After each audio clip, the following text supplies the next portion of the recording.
All right. Thank you for joining us today, everyone. My name is Hannah. I lead email and community at Growclass. So you probably see me poking around your inbox. If not, hello, it's nice to meet you. I'm the face behind all those emails you've been getting. So apologies for that. Hopefully it's not annoying, but I love to be in your inbox. So hope you love seeing me there too. If you're not familiar with Growclass, we are a 6-week growth marketing course and community filled with founders, marketers, and freelancers. So we teach folks the skills they need to grow their careers and their businesses. But today I'm really excited to learn about growing profit and impact with values-driven marketing framework shared from Renia Carsillo. So Rena is a marketing veteran who has spent 15 years building GPS-style adaptive plans for impact-driven businesses owners with different backgrounds, goals, and life experiences. So she believes that every business owner has their own style of doing business, which is why she uses flexible frameworks that shift with a company's specific needs. So I'll drop all of Rena's links in the chat for you so that if you want to connect with her, you can find her on LinkedIn and at her website. If you have any questions, we do have time for a Q&A, so feel free to unmute yourself and drop your questions in the chat. You can also send me a private message if you're feeling a little bit shy, and I can ask on your behalf.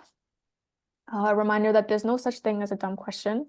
We're all here to learn, and it's a judgment-free zone, so we do ask that we keep it kind and respectful, and we'll be just all fine and dandy. With that being said, I'm going to pass the mic over to Rena so we can learn how to grow profit and impact with a values-driven marketing framework. Over to you, Rena. Thank you so much, Sarah. I am so excited to be here with y'all. Working with other marketers really is one of my missions in life in the last few years. And so I was super excited to have this opportunity to work with y'all. Sarah, everything's good with my screen? You're getting the You're all good. All right, fantastic. Yeah. So y'all, I want to start by saying I'm Southern, so the y'all phrase is going to come out of my mouth a lot. I cannot help it.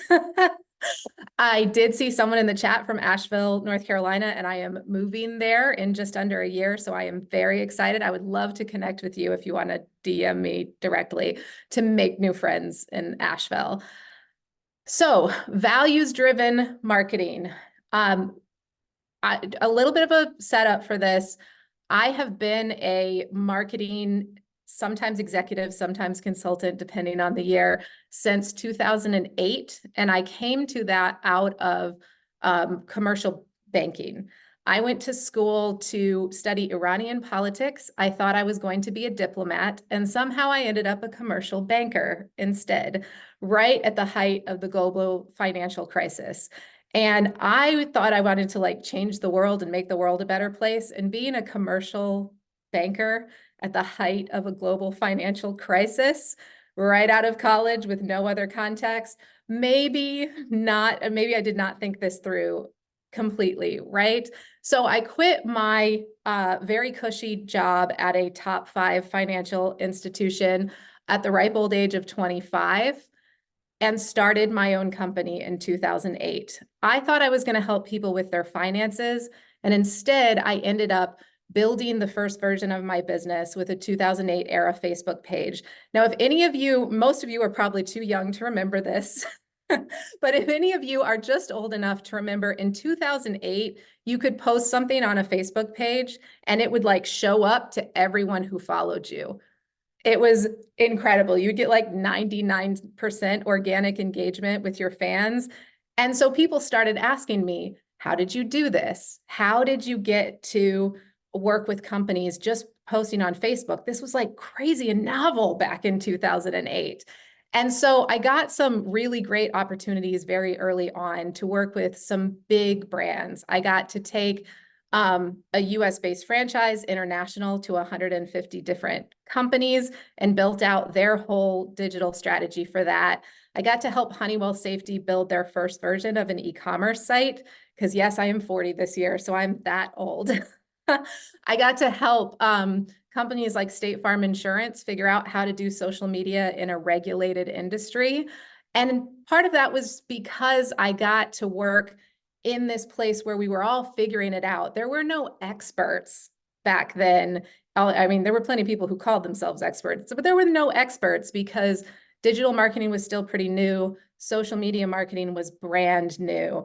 And I was all in for all of it. I didn't think any of it through, as we don't in our 20s. It's kind of not what we do in our 20s. I didn't think any of it through. And I didn't think about the repercussions of the things we were doing and what we were making and what we were building. And then around 2012, 2014, things really started to shift as the first of what those of us have been around for a while call the algorithm apocalypses started to happen, where you could no longer reach the people who you had done all this work to get to follow you in social media, right? When you could no longer buy backlinks and make your website show up on Google. And we really had to figure out, why were we doing these things? And so a lot of us had to sit down and really have a reflective time. And at the same time, that old version of me that wanted to change the world was really coming back up. And so in 2014, long before it was cool, we shifted our entire business model to a values-driven framework and started working mostly and exclusively with impact companies. So why I say that to you is what I'm sharing with you today has taken this year about 10 years for us to figure out and really perfect. And along the way, it's been really beautiful. And I have kind of a revolutionary, maybe, kind of hesitate to say that word, but kind of feels a little revolutionary idea that I'm going to share with you right off the top here, that maybe might make you think a little differently about our roles as marketers, and maybe give you a little bit of a framework on how to build that with a lot of the tools that you already have, or to find some of the tools that you need to do that into the future. Okay, we're ready for this, right? All right. So, have any of you seen these phrases before?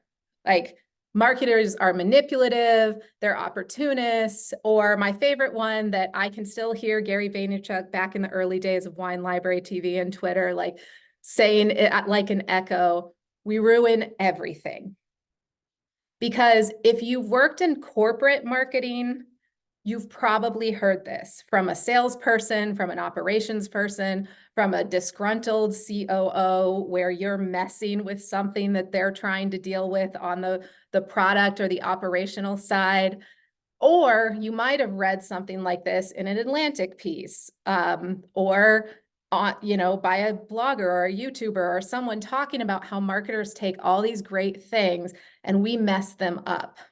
Or we take all of this beautiful access to data that we have and we use it to manipulate people. Or we only care about the next 90 days and then we don't care about anything else. And I really don't like that, because I know a lot of marketers. I've been a marketer for a long time, and I don't actually think that's true. What I know about marketers is that most of us care a lot. Most of us really believe in the work that we do, because a lot of the time our work beats us up. Being a marketer can be really tough, especially in moments of really great change. And I feel like I say this every year, but this moment that we're going through this year, trying to figure out the implications of all of the AI tools on us, trying to figure out how to be impactful with our work in different shifting privacy realities, how to figure out how to do the work we do in a way that has integrity in shifting sands, it feels like, about what the meaning of that is. It's really tough. And I believe that none of those things are true. I actually believe that as marketers, we make the world. And that's what I feel like is a bold statement that I'm really starting to try to say more and more to other marketers. Hannah, do you have your hand up? Yeah, Oh, I just wanted to check to see if there's a different slide that we need to be on, because it's oh, still it's on not the intro. moving. Yeah. Oh, okay. All right. Give me 1 second. I think I know what the problem is.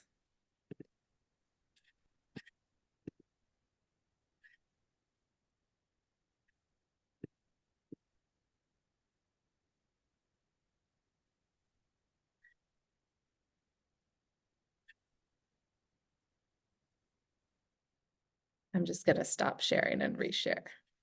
All good, no worries.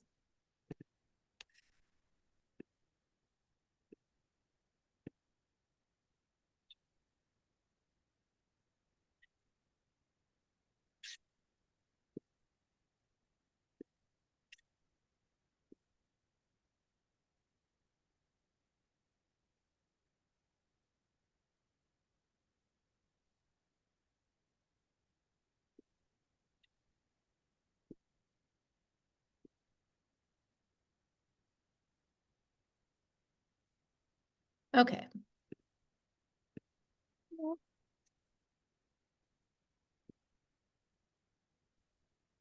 Now, can we see the slides now? No, it looks great. Thank Okay, you. thank you. Sorry. All good. All right. So that's what I get when I try to do fancy animations, y'all. So this idea of marketers making the world, I want to qualify what I mean when I say this. I don't mean that we are always like the creatives or the artists or the builders or the thinkers or the idea generators, but we are always connected to these people. And every time I think that an idea or a movement or a product or a service has grown entirely organically without marketing, when I dig into it, we find that marketing is always there.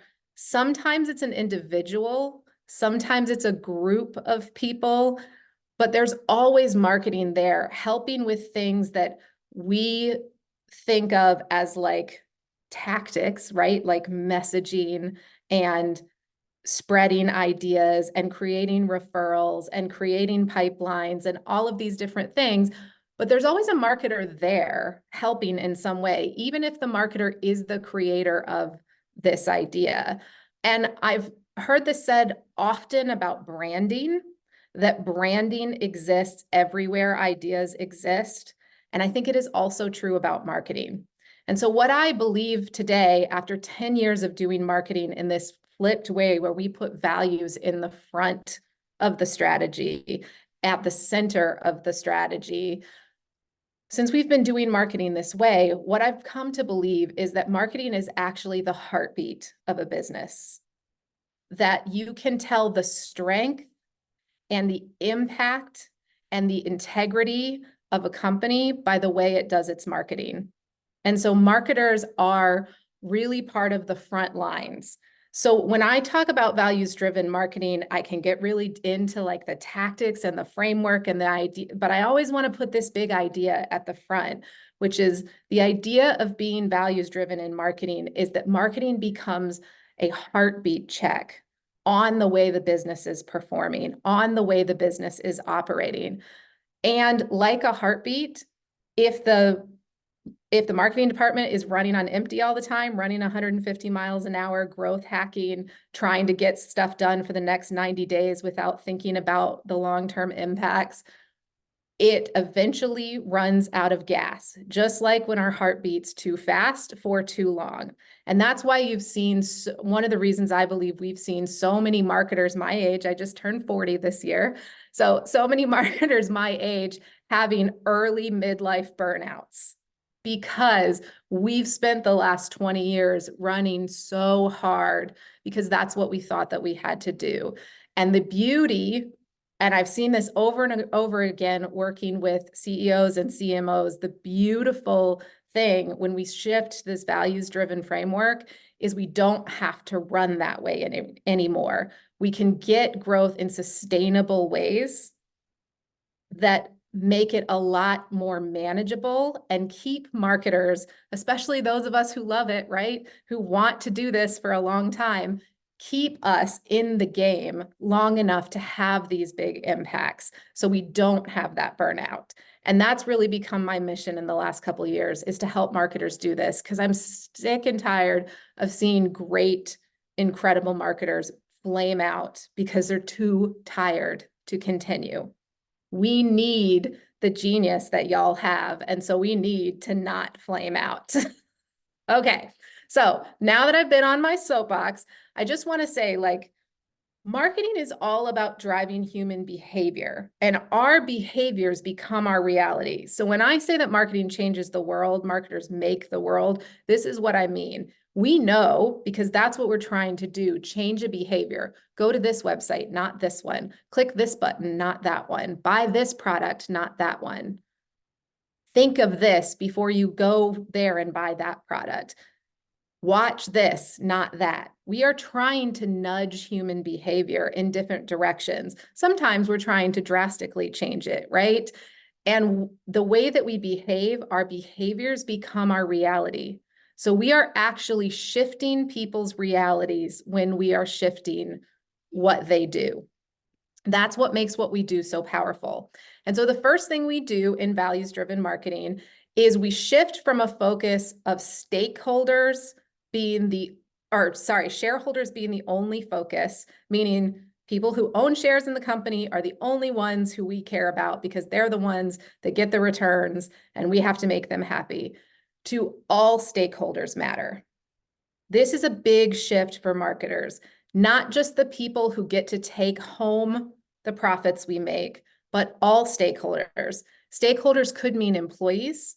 It certainly means customers. It certainly means employees. It certainly means the community that you are based in.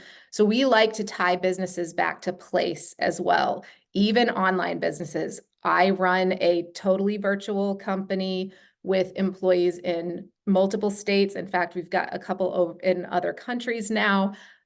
We are still tied to the place where we are rooted and planted, which is Tampa, Florida. And we take that obligation to being tied to Tampa, Florida very seriously, because we believe all our stakeholders matter, not just the shareholders.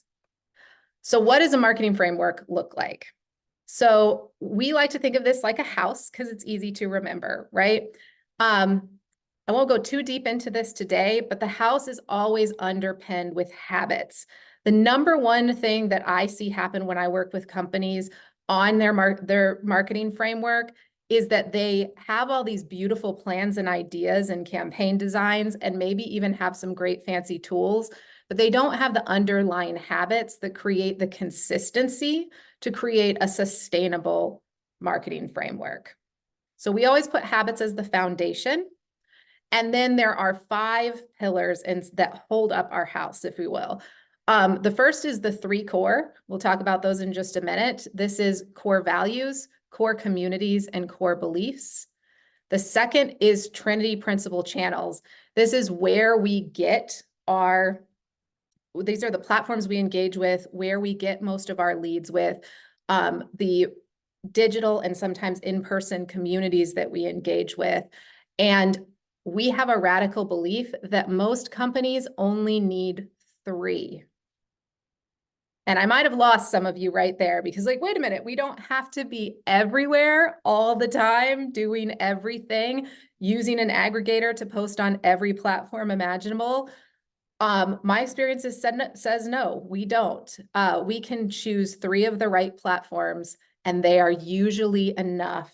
We've done this even with some very large companies to generate all that you ever need if they are chosen properly and managed properly.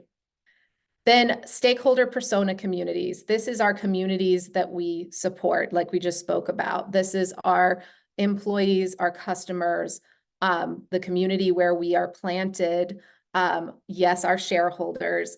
And normally as marketers, when we think about personas and target audience, we are only thinking about customers. I've done a lot of work in recruiting, so I know sometimes we will use marketing and create recruiting personas, but for the most part, marketing departments don't concern themselves with other kinds of stakeholders. And this is one of the core pillars that we try to shift.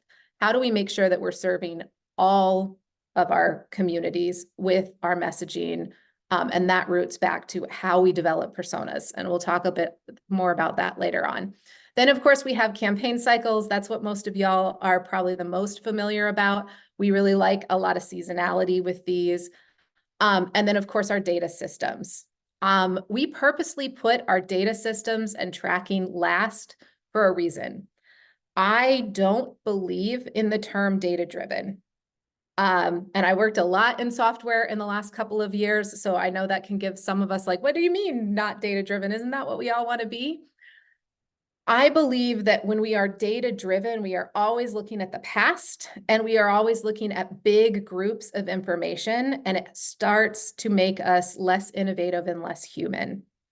And so we have worked very hard to shift ourselves and our customers to a data-informed perspective, which means we rely on our humanity first, and we use data to check our biases and to confirm our ideas and to confirm that we are breaking through with the things that we are doing. And it is a total shift. And I know this is going to seem a little cheesy, but the how impactful this shift is, again, years ago, when we shift to mobile first design for websites, it was like a tone shift. We're like, oh, now we actually purposely make everything for the small screen instead of the big screen. And it flipped your ideas about what was possible.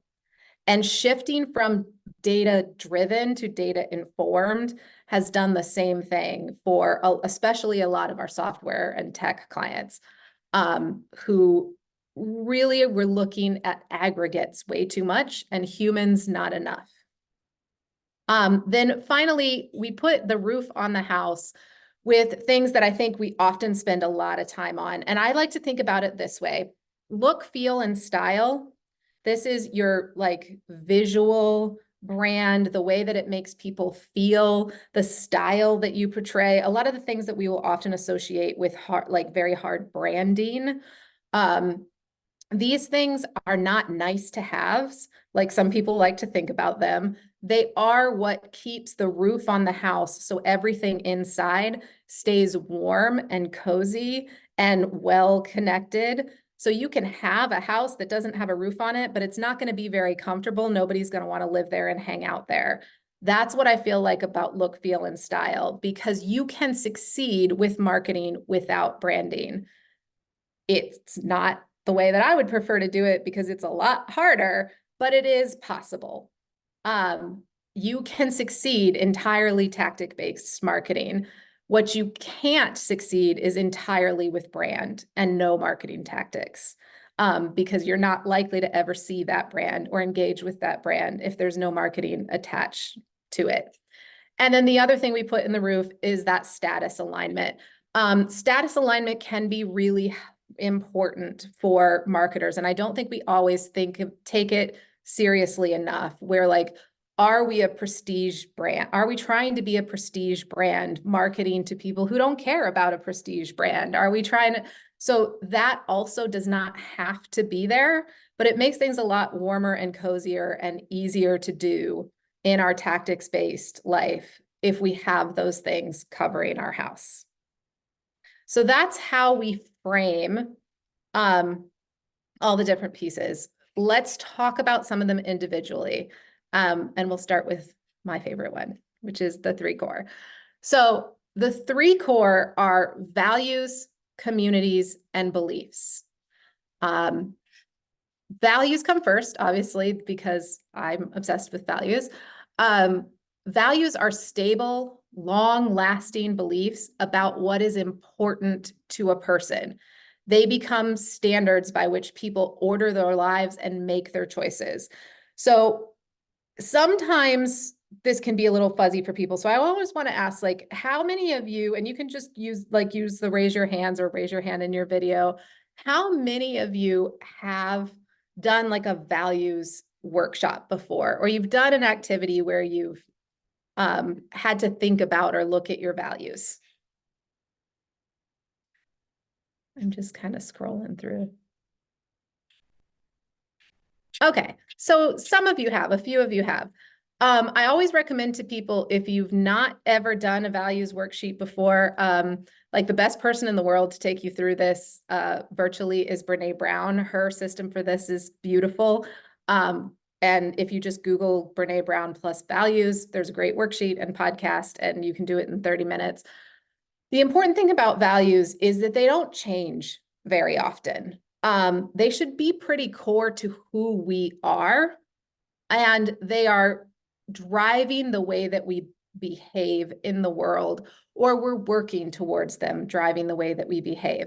And the example I love to give people of this, I'll give you one of mine and then I'll give you a real big one. Our core value, if you ever go to our website, you'll see it everywhere as a company, is sustainability. We care about sustainability for the planet, obviously, but also for marketers, for companies, for our lives, for individuals. And we care about it more than we care about growth. We want growth. We believe growth is good, but we care about sustainability first, which means we will not do things for ourselves or with a company that jeopardize sustainability in the long term for short-term growth. For that reason, we as an organization no longer work with most publicly traded companies, because most publicly traded companies do not care that much about sustainability right now. I'm hoping that we get to shift some of that. But that was a choice that we had to make because of one of our core values, right? Being in conflict with others. So if a company comes to me and they want like a growth plan that's going to get them, 1,000 times growth in the next 6 months, and they don't have the infrastructure for it, that's going to be just an immediate pass for us. First of all, they probably won't ever find us because we have sustainability all over our website, right? But it's going to be an immediate pass for us. Like, we know, we don't even have to think about it. The money doesn't matter. Who they are doesn't matter. It's a values misalignment. It makes the decisioning easy. One of our longest term companies that we've worked with forever and ever, one of their core values is human-centered software design. So when they had, and I can't say this one out loud, but I'm allowed to share this story. When they had a very, very large, let's put it that way, DoD contract come to them, and the contract was essentially to help do something that wasn't really great for humans, right? What do you think they did? This is the largest contract they'd ever been offered in their history of their company. What did they do? We can't, right? And the beautiful thing about watching them do this is this decision wasn't even hard. So they're a 500-person company. They're not huge, but they're not small, right? They're a 500-person company. And so they've got a lot on their shoulders, right? But the decision to not take this contract wasn't even hard because of their values. So that's how we often think of values internally. But now I want you to turn that around to our marketing out into the external world. I want to think, why would this be the center of our marketing framework? Well, if we can attract prospects to our businesses, if we can attract buyers to our products that are aligned with our values already, first of all, it makes what we attract a lot easier and a lot better. Second, it makes them much more likely to be compelled by our message, to be aligned with our worldview, and that allows us to keep them over time in a lot easier way than if we are not values aligned. So it works like this for me. Our customers come in sustainably minded. We have that conversation about what a sustainable marketing strategy looks like for them. And most of our customers sign 1-year contracts out the gate. Okay, so we don't usually do short-term projects. So we make a big long-term commitment to each other out the gate, such that, and we talk about sustainability all the time. So most of my customer base, most of our company's customer base has been with us for 4, 5, 6, 7 years, because we're interested in long-term sustainable relationships, and so are they.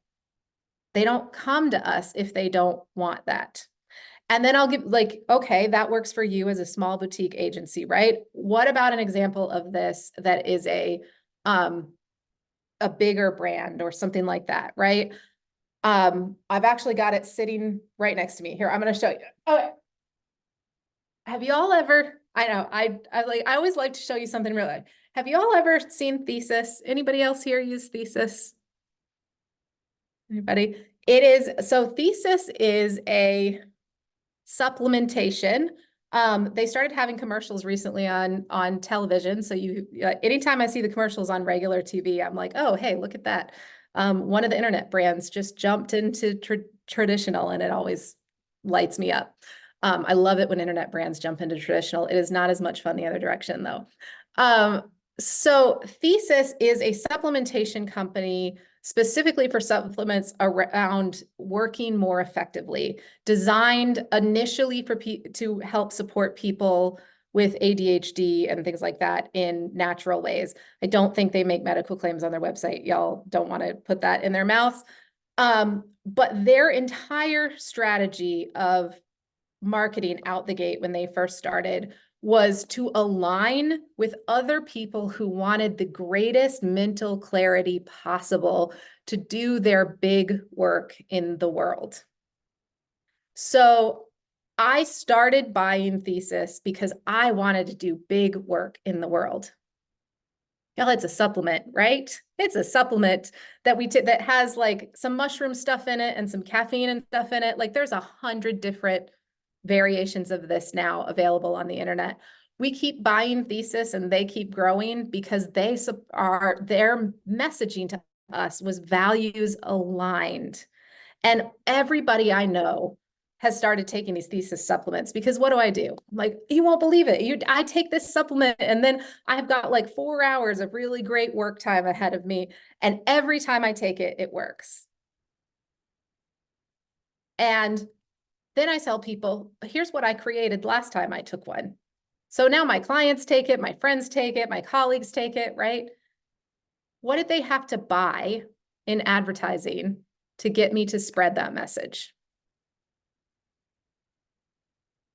That is the difference when you have a values alignment. It doesn't mean we don't still need tactics. It doesn't mean that we don't still need to sell ads. It doesn't mean that we don't still need to make really good content. It means that it makes all of that easier. And that work is slow. It takes time to get your stakeholders to a place where they can articulate what your values are. And it takes time to create the messaging to align with your teams on that, to align with your customers on that. It will take testing to do that, all those things that we already do. But when you get there from a values-driven place, it sticks longer and it hangs around longer and it makes things easier.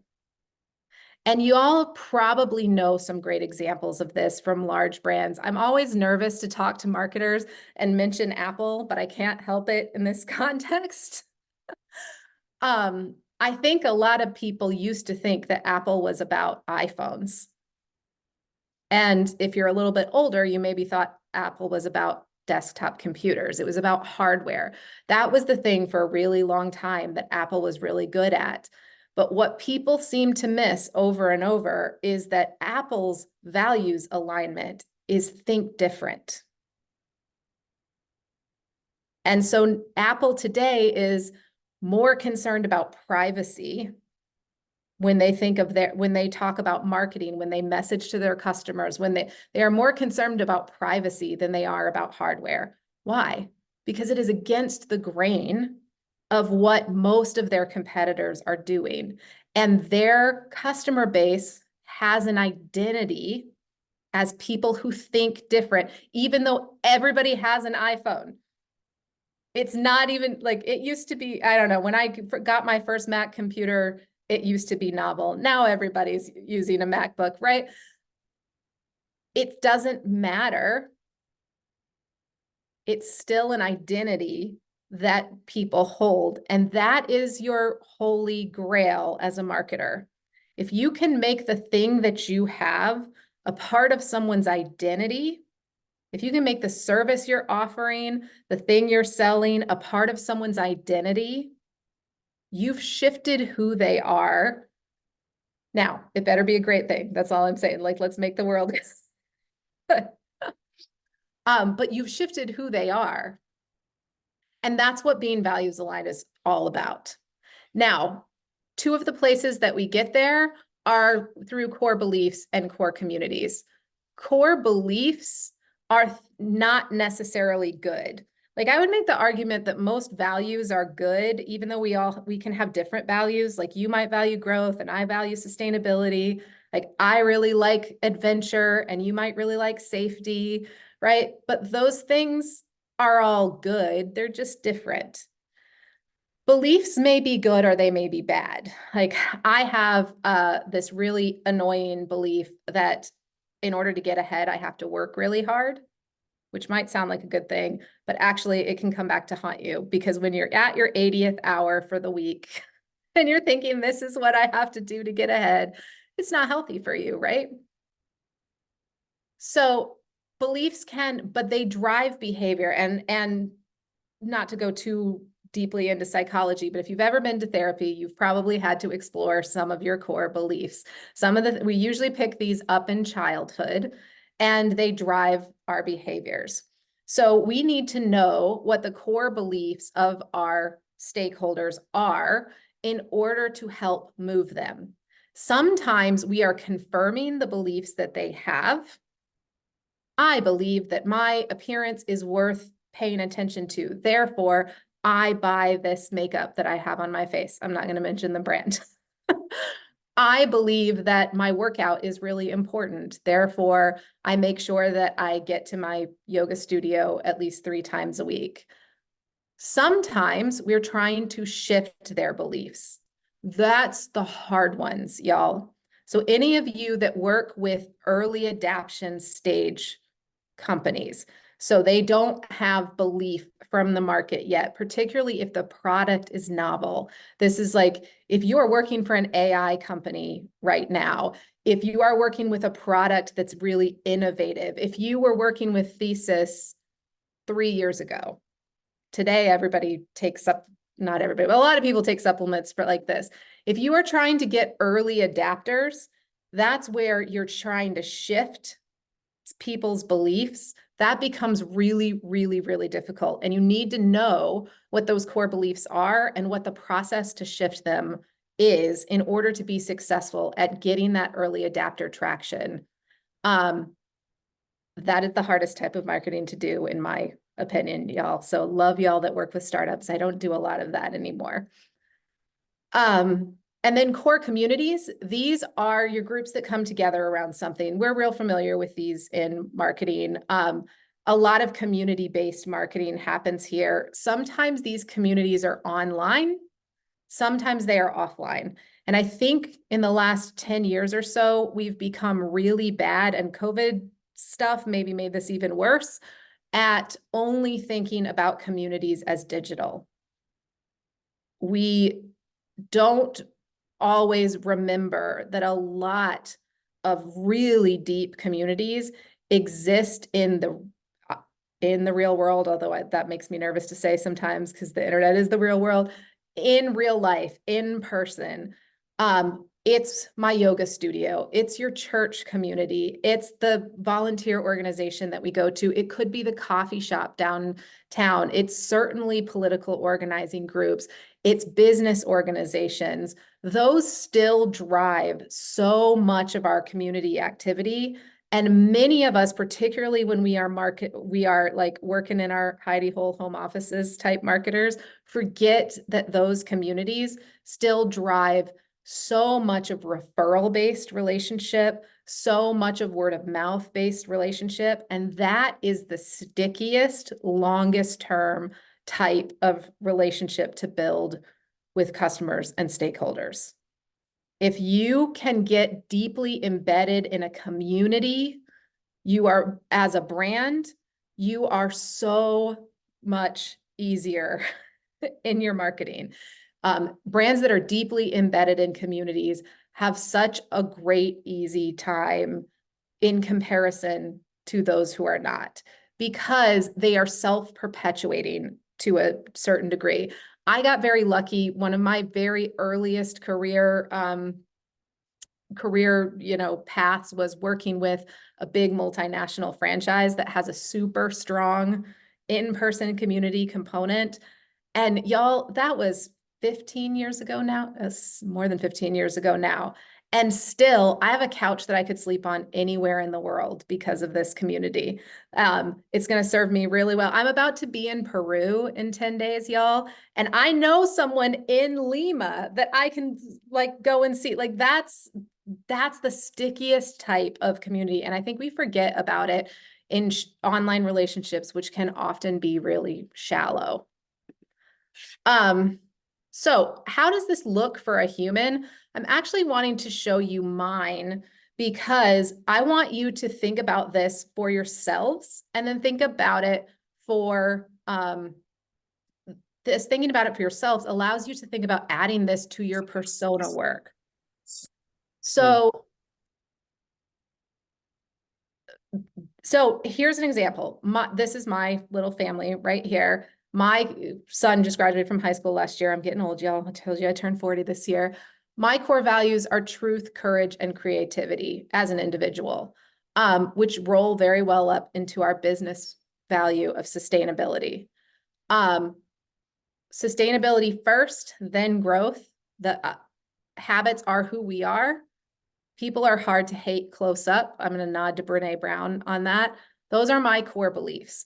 So if you can hit me as an individual in those places, you're going to speak to who I am and have my attention. And it's a lot easier to pull me in and keep me engaged. If you can help me stand in the truth, if you can help me be more courageous, if you can help me sustain my work in the world. Again, I'm going to, give that plug to Thesis again. Like they hit all these buttons. That's why I keep buying this stuff. And it is not cheap, y'all. Like I keep buying this stuff that is not cheap.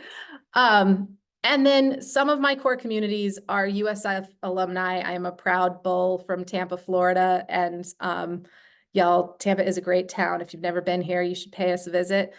The List, which is an organization of women mostly in New York City, because most of my clients are in New York and Baltimore.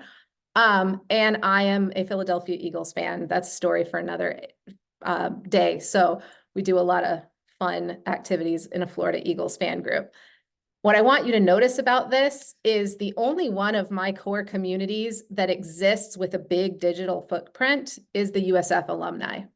The list is technically online, but you can't find it without an invitation.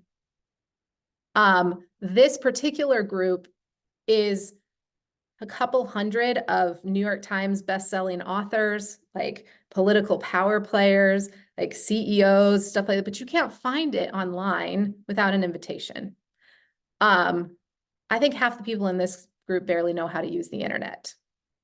So that's why I just want to remind people that like when we're thinking about our marketing strategy, when we're thinking about our framework, more and more, especially as these digital systems are changing, particularly search, I think is about to have a huge explosion in the way that we think of SEO and SEM.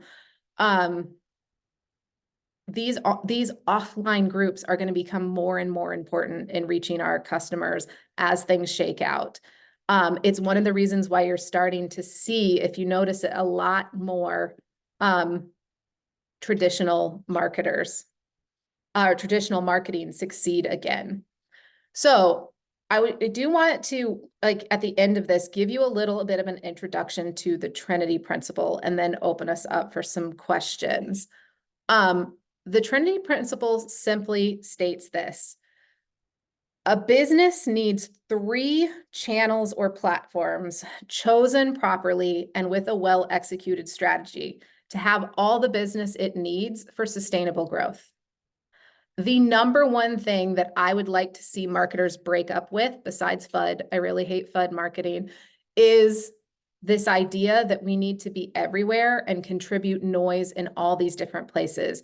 It is not possible, even for huge marketing teams, to be on all platforms and all channels in a well-engaged way. It doesn't mean that you can't have a presence there, buy some ads, put up a page on a website, whatever. But to be well engaged, It is impossible. And this is one of the places where I see so much marketer burnout is we're trying to do too much. So if you think about 3 platforms, 3 channels, what does this mean?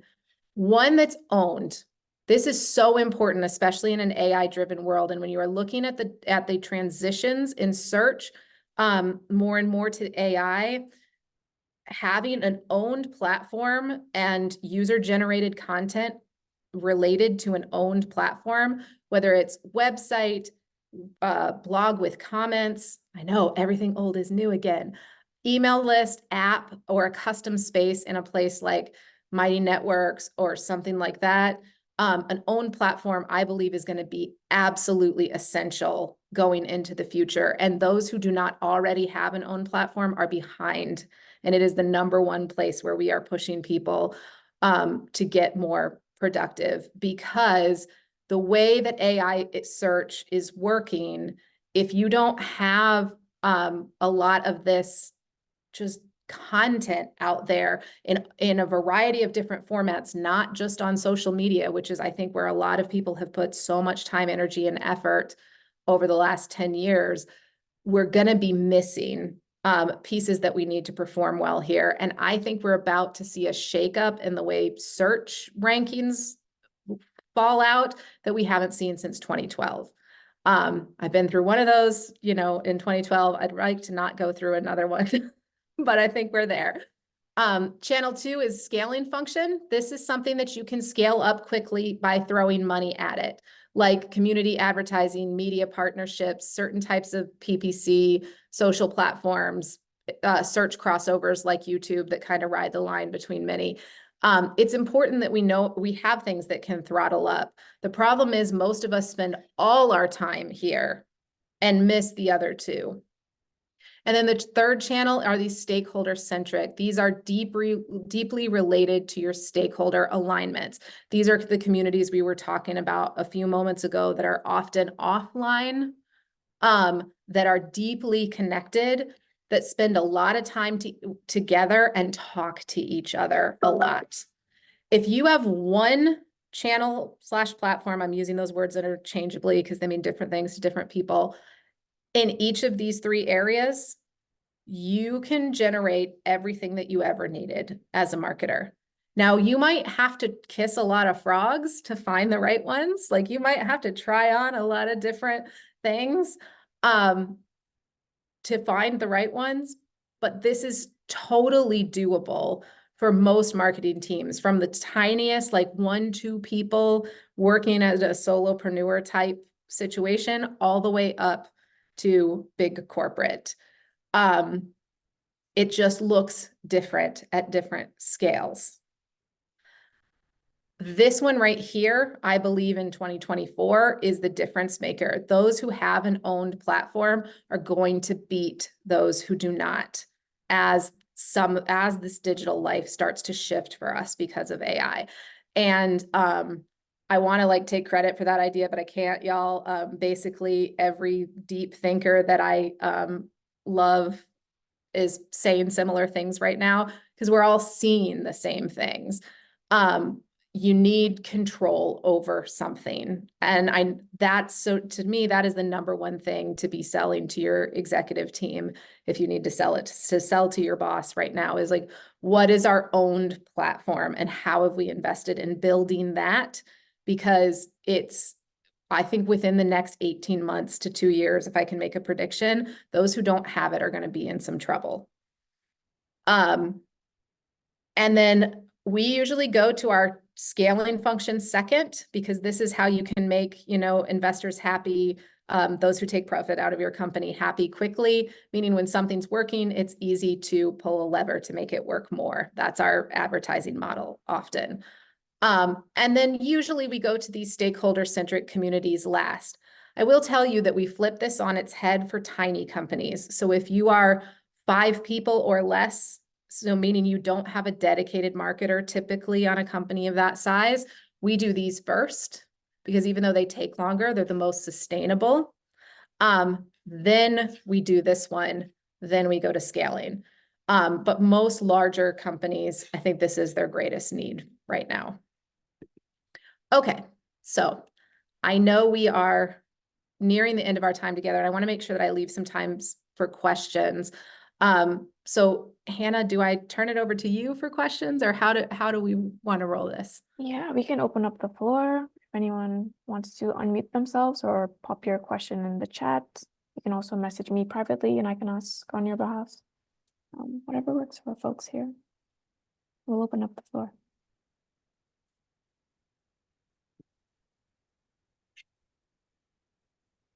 Do awkward therapy silence for a little bit.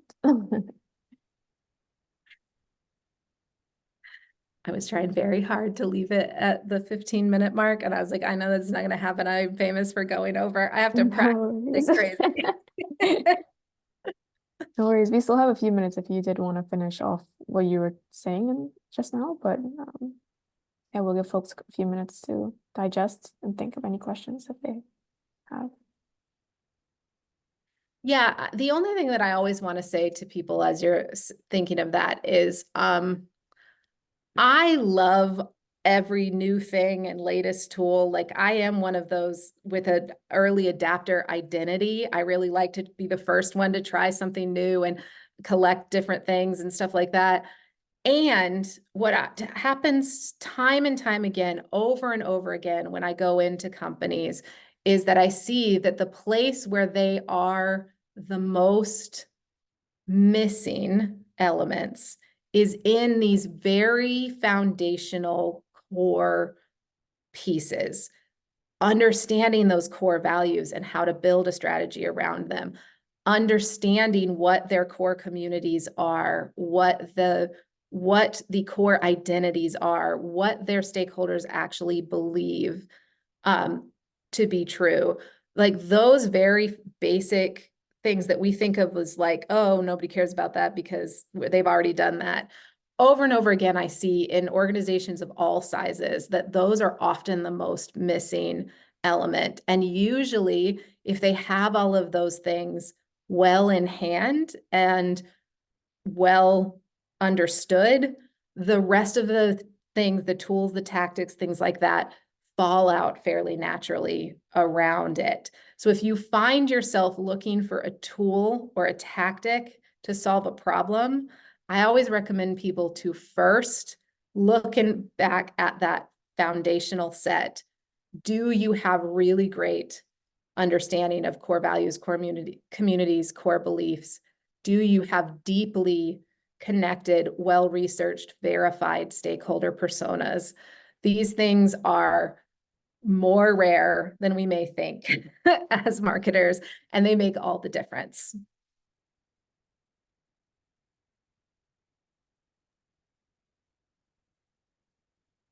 Yeah. We have a question in the chat. I was wondering if you recommend outsourcing those channels to a CMO or the founder has to do them.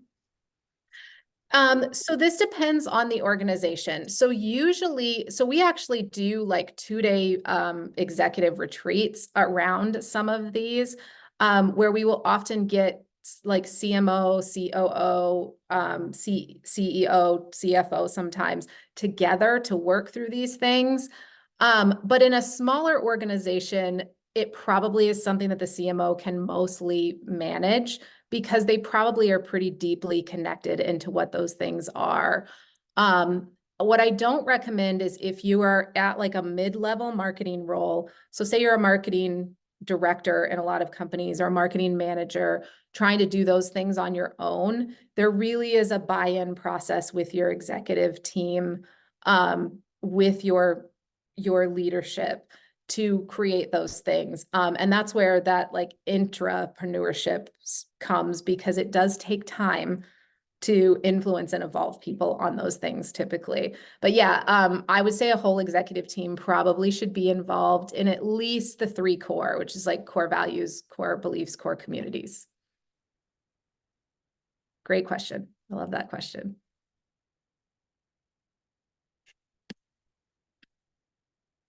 And we got another question. How do you balance how data informed versus data driven is defined in defining those customer personas?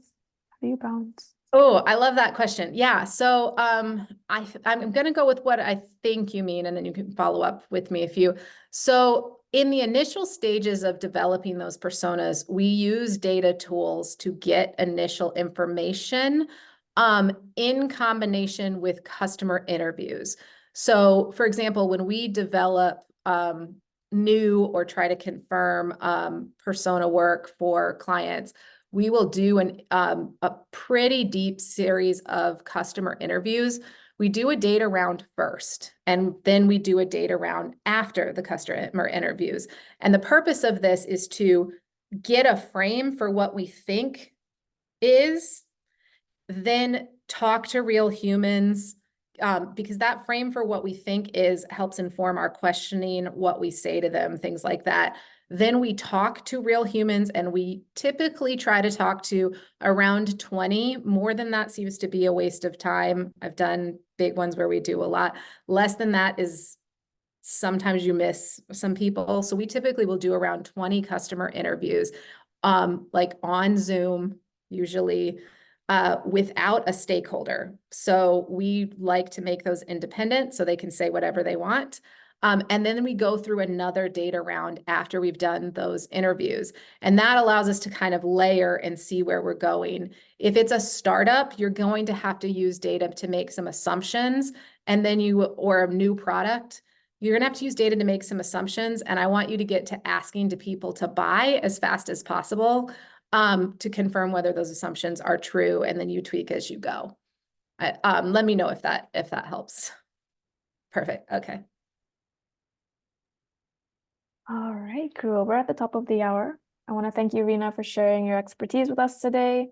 I will be dropping Rena's links in the chat again if anyone wants to connect there. I will also be sending out a replay email for you, so don't worry if you missed these links. It'll be in the email as well as the recording if you missed anything. So thank you all for joining us on this lovely Tuesday, and I hope to see you all again sometime soon. Take it easy, friends. Thanks for your questions. Thanks for coming by. Enjoy your day.